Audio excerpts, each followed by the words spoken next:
Hi folks, and welcome to the channel, or welcome back to the channel depending on who you are.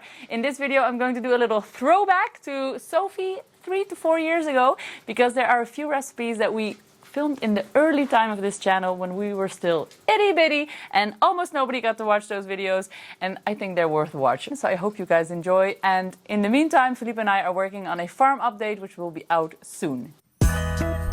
Hi folks, we're Sophie and Philippe, two professional chefs and regenerative farmers, on a mission to empower people to grow, cook and preserve nutrient-dense, regeneratively grown, delicious food. We bring you how-to recipes, stories that bridge the gap between the land and our plates, sprinkled with a pinch of humor and lots of grit. Join us for some honest cooking, regenerative living and fun farm-to-table courses and retreats.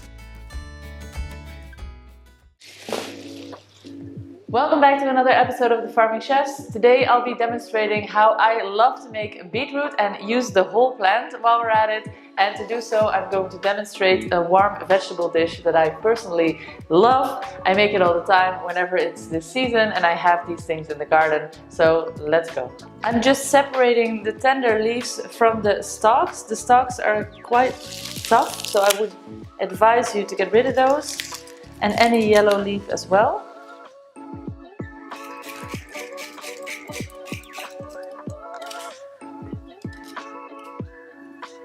Voila.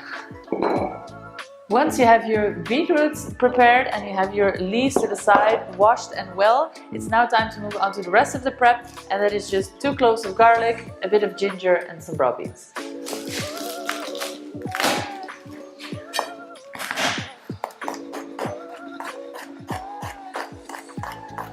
And then we are moving on to our broad beans. These are very young broad beans, and the reason I'm using these is because they're very tender, and once you open them up you can use the whole broad beans. I just really love the vibrant green of these broad beans. Labor of love. I personally love them when they're this young. They're very tender and they don't have that bitterness to them yet that they get when they're older. Alright, done.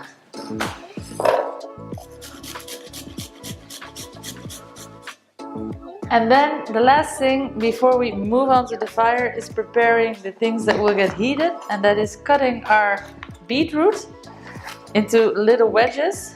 And then last but not least, let's prep some apples.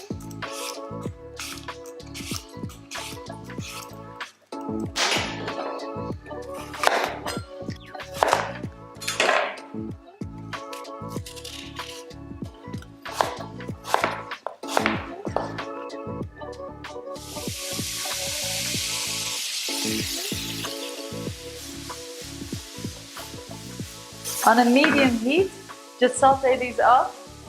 While the beetroots are getting nice and sweet over there, we're going to now saute off their leaves.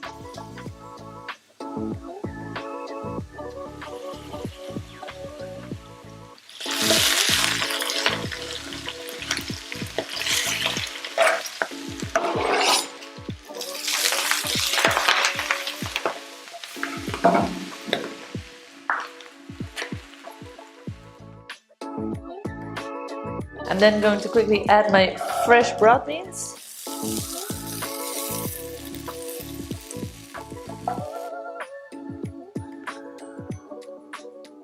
And there you have it, 2 very simple, very healthy, delicious spring dishes. We're gonna dig right in. You could dress this with a bit of extra apple cider vinegar and a bit of olive oil. I've added salt in both of the sauteing processes. Enjoy! Next up are some deliciously stuffed meatballs. For this recipe we're going to stuff some pork meatballs with salty sheep's cheese, and we're going to be using lots of chard. Chop that up very finely, and then chop up yourself half an onion very finely as well. Then in a generous amount of butter, saute the onions first until golden, and then add in the Swiss chard.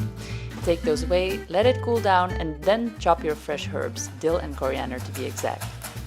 Into about 1 kilogram of minced pork, add your freshly chopped herbs, 1 egg, and of course your sauteed chard and onions. Mix the whole well, and then we are going to get ready to make the filling.